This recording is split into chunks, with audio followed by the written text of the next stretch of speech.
Hello जी, कैसे हो आप सब। उम्मीद करते हैं आप लोग काफ़ी अच्छे होंगे, स्वस्थ होंगे, मस्त होंगे और आपकी पढ़ाई भी काफ़ी शानदार चल रही होगी। आप वीडियो भी देख रहे होंगे, एकदम मज़े से पढ़ रहे होंगे। तो आइए हम आज आपका स्वागत करते हैं एक बहुत ही मज़ेदार वीडियो में, जिसके अंतर्गत हम लोग प्रीपोजिशन के कुछ सेलेक्टेड क्वेश्चन को लेकर आए हैं। एकदम एग्जाम शूटर क्वेश्चन को लेकर आए हैं, एग्जाम किलर क्वेश्चन को लेकर आए हैं। इसलिए आप कहीं मत जाइएगा, सारे के सारे क्वेश्चन काफ़ी जहरीले हैं, काफ़ी इंपॉर्टेंट हैं। इसलिए आप वीडियो को अंत तक देखिएगा और यदि आपको वीडियो अच्छा लगता है तो लाइक और शेयर ज़रूर कीजिएगा। और हाँ, कमेंट करके आप मुझे ज़रूर बताइएगा कि आपको इस सेशन में कितना मज़ा आया। हमारा पहला प्रश्न है, संगीता हैज़ स्क्वायरल dash a piece of land. अब देखिए यहाँ पे क्या है, आपको एप्रोप्रिएट प्रीपोजिशन चुनना है। तो हम लोगों को यहाँ पे ध्यान देना है कि ये जो शब्द है बाबू क्या है, क्वेरल। तो हम लोग देखेंगे कि क्वेरल के बाद किस किस प्रीपोजिशन का प्रयोग करते हैं। तो देखिए, ये जो आपके क्वेरल हैं, इनके बाद हम लोग विद प्रीपोजिशन का भी प्रयोग करते हैं और इनके बाद हम लोग ओवर प्रीपोजिशन का भी प्रयोग करते हैं। तो जब हम किसी व्यक्ति के साथ झगड़ा करते हैं तो वहाँ पर हम लोग विद प्रीपोजिशन का प्रयोग करते हैं, और जब किसी मुद्दे के लिए हम लोग झगड़ा करते हैं तो वहाँ पर हम लोग ओवर प्रीपोजिशन का क्या करते हैं, प्रयोग करते हैं। वहाँ पर हम लोग किसका प्रयोग करते हैं बाबू, ओवर प्रीपोजिशन का प्रयोग करते हैं। तो यहाँ पर देखिए क्या है कि हमारा राइट आंसर क्या हो जाएगा बाबू, यहाँ राइट आंसर हो जाएगा ओवर। क्योंकि यहाँ पर देखिए क्या है, संगीता हैज़ स्क्वायरल dash a piece of land. किसके लिए लड़ी, तो जमीन के टुकड़े के लिए लड़ी। तो यहाँ पे राइट आंसर क्या हो जाएगा बाबू, ओवर हो जाएगा। आप भी कमेंट करके बताते रहिए कि आपके अनुसार कौन सा ऑप्शन सही है, ताकि मुझे ये लगे कि आप वीडियो को एंजॉय कर रहे हैं। चलते हम लोग अगले प्रश्न की तरफ। प्रश्न है, dash according dash the law of India the president is the supreme head of the government. अब यहाँ पर देखिए, हमारा जो एक फ्रेज होता है बाबू, वो होता है इन अकॉर्डेंस विथ। क्या होता है बाबू, इन अकॉर्डेंस विथ। और इस फ्रेज का यहाँ पे प्रयोग किया गया है। इन अकॉर्डेंस विथ का मतलब होता है के अनुसार। क्या होता है बाबू, के अनुसार। तो यहाँ पर देखिए क्या है कि हमारा जो राइट आंसर हो जाएगा वो ऑप्शन नंबर 1 हो जाएगा, क्योंकि पहले ब्लैंक्स में हम लोग इन भरेंगे और दूसरे ब्लैंक्स में हम लोग विद का प्रयोग करेंगे।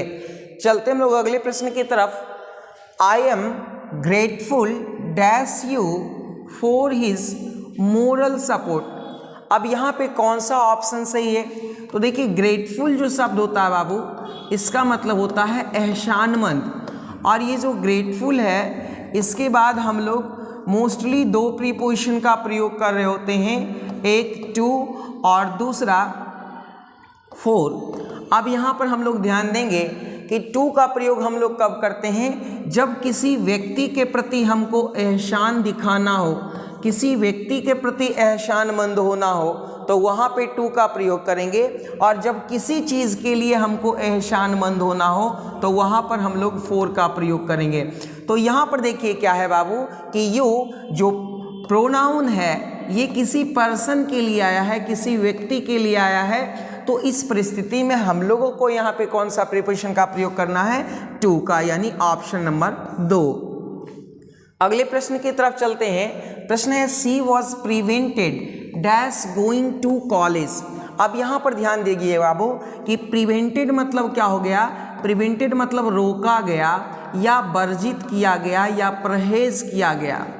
और यहाँ से हम लोगों को एक चीज़ ध्यान देना है कि कॉलेज जाने से रोका गया, तो कॉलेज जाने से उसको अलग किया गया, मना किया गया, जुदा किया गया।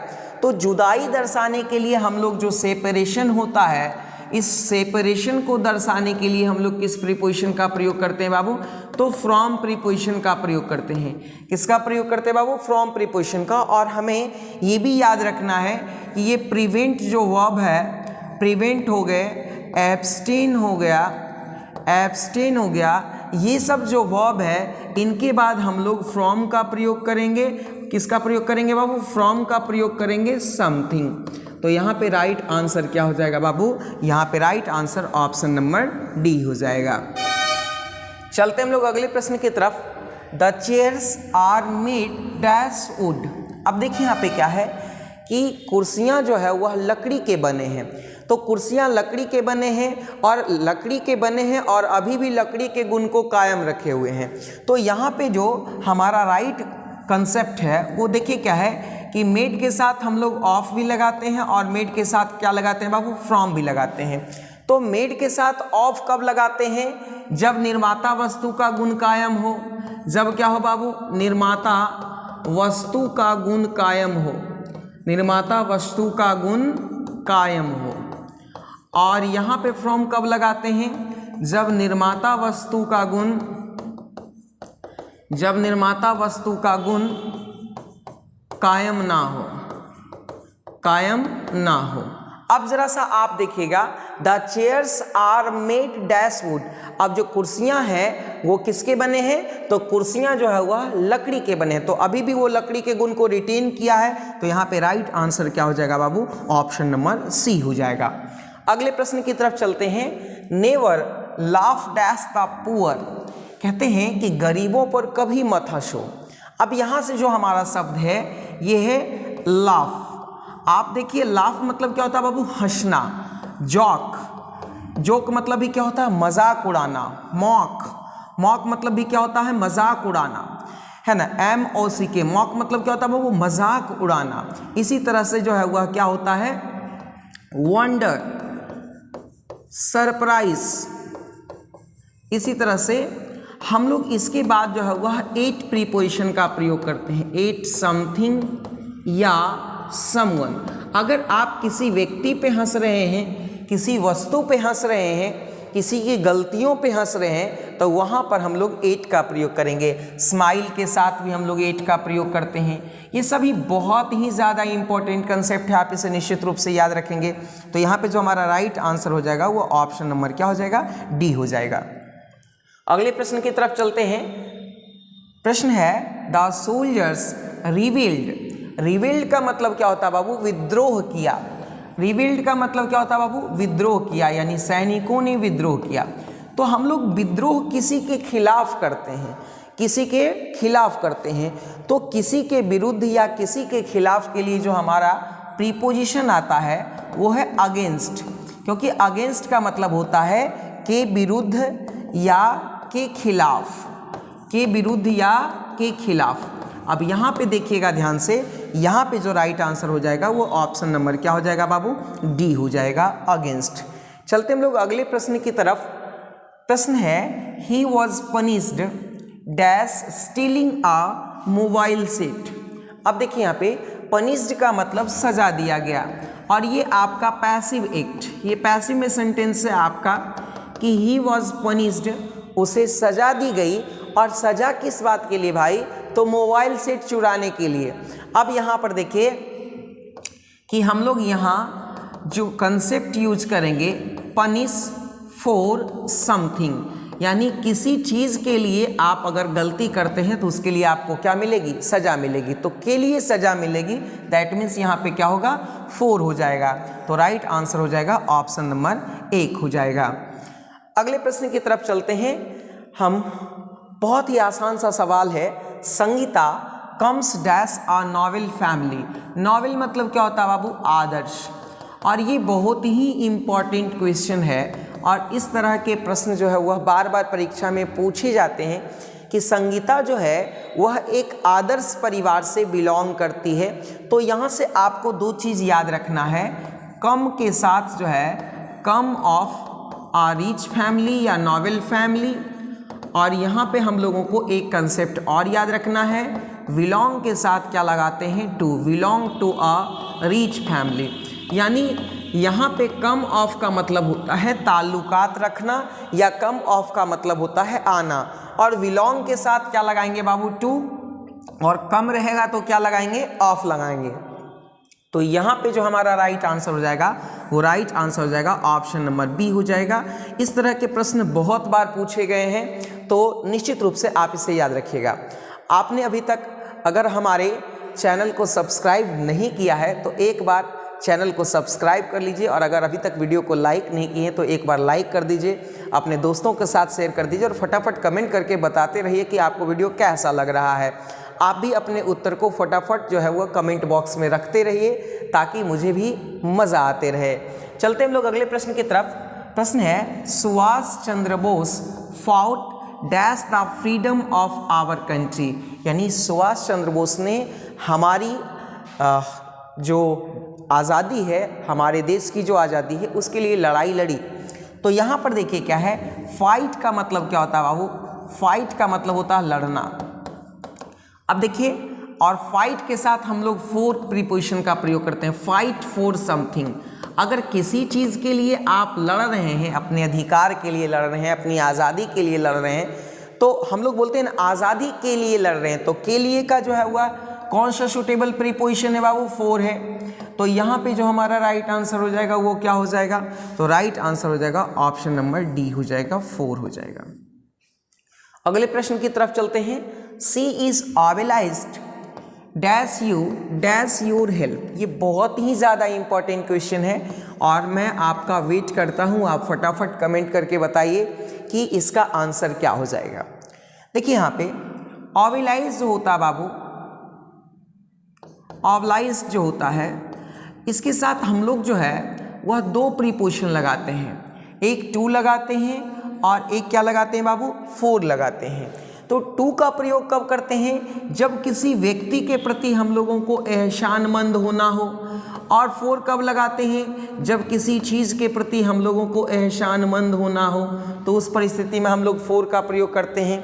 अब देखिए क्या है, सी इज ऑबलाइज्ड, अब यहाँ पे क्या लग जाएगा बाबू, तो यहाँ पे टू लग जाएगा और दूसरे में क्या लग जाएगा, फोर लग जाएगा, क्योंकि किसी व्यक्ति के लिए ऑबलाइज है और किस लिए, उसके मदद के लिए। तो right answer option number C हो जाएगा। अगले प्रश्न की बात करते हैं। रीता वॉज मैरिड, यहाँ पे रीता की शादी की गई, यह भी आपका पैसिव केस है। कौन सा केस है बाबू, पैसिव केस है। तो रीता वॉज मैरिड, रीता की शादी की गई एन अर्ली एज, मतलब प्रारंभिक उम्र में ही, शुरुआती उम्र में ही, जल्दी ही उसकी शादी कर दी गई। तो यहाँ पर देखिए क्या है, हम लोग इस तरह का एक फ्रेज यूज करते हैं, एट द एज ऑफ 80, इस तरह से एट द एज ऑफ 80 मतलब 80 वर्ष की उम्र में। तो यहाँ पर अवस्था को दर्शाने के लिए हम लोग यहाँ पे किसका प्रयोग करते हैं बाबू, 8 का प्रयोग करते हैं। तो यहाँ पे जो राइट आंसर हमारा हो जाएगा, क्या हो जाएगा, ऑप्शन नंबर सी। इस तमाम स्लाइड्स में, इस तमाम वीडियो में सारे के सारे प्रश्न मोस्ट VVIs हैं, इसलिए आप पूरा का पूरा वीडियो देखिएगा और यदि आपको वीडियो अच्छा लगता है तो लाइक करते रहिएगा। चलते हम लोग अगले प्रश्न की तरफ। प्रश्न है listen dash what your parents से। अब देखिए यहाँ पे क्या है कि हम लोगों को यहाँ पे कौन सा कंसेप्ट का इस्तेमाल करना है। तो देखिए यहाँ पे हम लोग इस्तेमाल करते हैं लिसन +2 प्लस समवन या समथिंग। किसी व्यक्ति को या किसी चीज को सुनना हो बाबू, तो उस परिस्थिति में हम लोग लिसन का मतलब क्या होता है, सुनना, और उस परिस्थिति में लिसन के साथ हम लोग किसका प्रयोग करते हैं बाबू, तो लिसन के साथ हम लोग टू का प्रयोग करते हैं। जैसे हम लोग बोलते हैं ना कि लिसन टू मी, मेरी बात सुनो, लिसन टू मी, मेरी बात सुनो या मुझको सुनो। तो इस परिस्थिति में यहाँ पे जो राइट आंसर हो जाएगा वो ऑप्शन नंबर बी हो जाएगा। और इस तरह के प्रश्न बहुत बार परीक्षा में पूछे गए हैं। बात अगले प्रश्न की करते हैं। प्रश्न है the poor have to work dash morning to evening. अब देखिए यहाँ पे क्या है कि गरीबों को सुबह से शाम तक काम करना पड़ता है। तो यहाँ पे हमारा जो कंसेप्ट होगा वो क्या होगा, सुबह से शाम तक।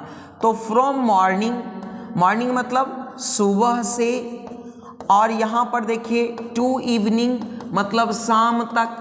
तो यहाँ पे जब हम लोग समय की शुरुआत करते हैं या लक्ष्य की शुरुआत करते हैं तो वहाँ पे फ्रॉम का प्रयोग, और जो हमारा डेस्टिनेशन होता है फाइनल, वहाँ तक हम लोग जो है जब पहुँचने की बात करते हैं तो टू का प्रयोग। तो फ्रॉम के साथ किसका प्रयोग करना बाबू, टू, यानी जहाँ से हम चले वहाँ से फ्रॉम, और जहाँ को चले वहाँ के लिए टू का प्रयोग करते हैं। तो यहाँ पे जो राइट आंसर हो जाएगा बाबू वो ऑप्शन नंबर क्या हो जाएगा, सी हो जाएगा, यानी फ्रॉम हो जाएगा। बात अगले प्रश्न की करते हैं। Please wait dash me I am coming within 10 minutes. अब देखिए यहाँ पे क्या है, मेरा इंतज़ार करो, मैं 10 मिनट में आ रहा हूँ। तो किसका इंतज़ार करो? मेरा इंतज़ार करो, मेरे लिए इंतज़ार करो। तो मेरे लिए इंतज़ार करो के लिए का कंसेप्ट आ रहा है। तो यहाँ पे क्या हो जाएगा बाबू? वेट, और वेट के साथ क्या लगेगा? For someone. अगर आप किसी की व्यक्ति का इंतज़ार कर रहे हैं, किसी व्यक्ति का इंतजार कर रहे हैं, तो उस परिस्थिति में हम लोग किसका प्रयोग करेंगे? फॉर प्रीपोजिशन का प्रयोग करेंगे। तो यहाँ पे जो सूटेबल आंसर हमारा बन रहा है ऑप्शन नंबर 1 बन रहा है, यानी फॉर प्रीपोजिशन। बात अगले प्रश्न की करते हैं।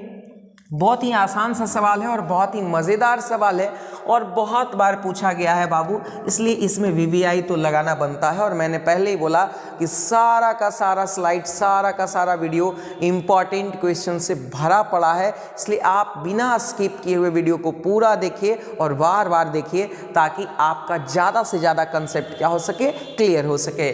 तो बात इस प्रश्न की करें, children are fond dash chocolate and comics books. Comics book का मतलब क्या होता है? हास्य की किताबें।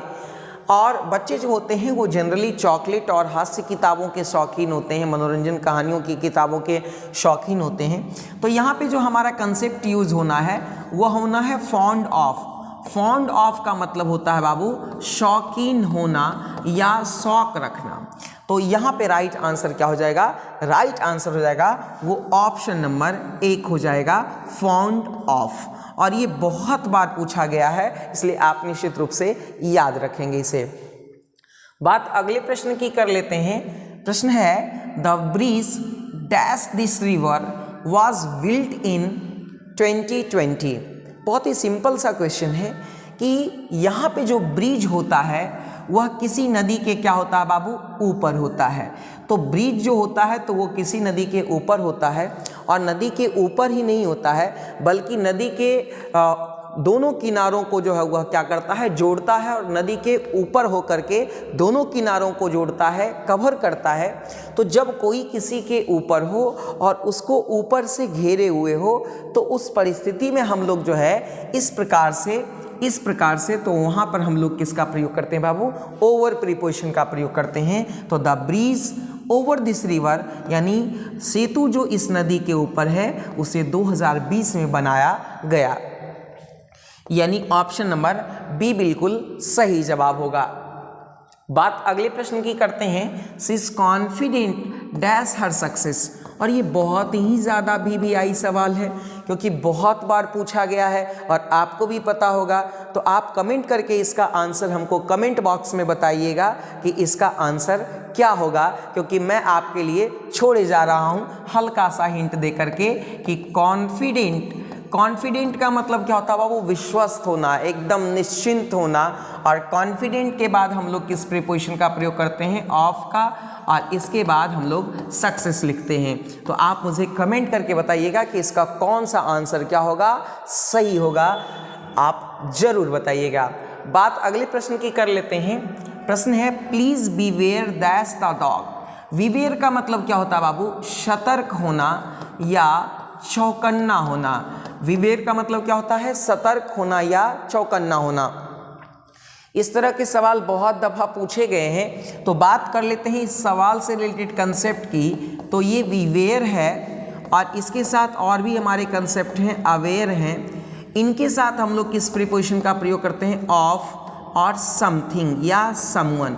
अगर किसी चीज़ से आपको, किसी व्यक्ति से, किसी वस्तु से आपको सजग या सतर्क रहने की नसीहत दी जाए, तो उस परिस्थिति में हम लोग वहाँ पे ऑफ प्रीपोजिशन का प्रयोग करेंगे। बेसिकली हम बात बिवेयर की कर रहे हैं। तो यहाँ पे राइट आंसर हमारा क्या हो जाएगा? ऑप्शन नंबर 1 हो जाएगा। चलते हैं हम लोग अगले प्रश्न की तरफ। बहुत ही आसान सा सवाल है और बहुत ही मज़ेदार सवाल है। The meeting took place dash the companies office. अब देखिए यहाँ पे एक वेन्यू है कि मीटिंग जो है वह कहाँ हुआ? तो कंपनी के ऑफिस पे हुआ या कंपनी के ऑफिस में हुआ। तो जनरली हम लोग वेन्यू को बताने के लिए, वेन्यू मतलब होता है स्थान को बताने के लिए, तो वेन्यू को बताने के लिए हम लोग एट प्रीपोजिशन का प्रयोग करते हैं। किसका प्रयोग करते हैं बाबू? एट प्रीपोजिशन का। जैसे हम लोग बोलते हैं कि I live at Halsi, I live at Rampur, तो वहाँ पर वेन्यू को बताने के लिए एट प्रीपोजिशन का क्या करते हैं? प्रयोग करते हैं। तो इस प्रश्न का भी जो राइट आंसर हो जाएगा वो क्या हो जाएगा बाबू? ऑप्शन नंबर 1 हो जाएगा। तो दोस्तों हम उम्मीद करते हैं कि आपको ये तमाम प्रश्न काफ़ी अच्छे तरीके से और बहुत ही आसानी से, बहुत ही सहजता से समझ में आए होंगे। और यदि आपको सारा का सारा प्रश्न समझ में आया है तो मुझे कमेंट करके ज़रूर बताइए कि आपको ये वीडियो कैसा लगा। और हाँ, यदि आप हमारे चैनल पे नए हैं तो मेरे चैनल को सब्सक्राइब कीजिए, दोस्तों के साथ ज़्यादा से ज़्यादा शेयर कीजिए ताकि आप और आपके दोस्तों को बहुत ज़्यादा फ़ायदा मिल सके। आज के लिए इतना ही। Thank you for watching.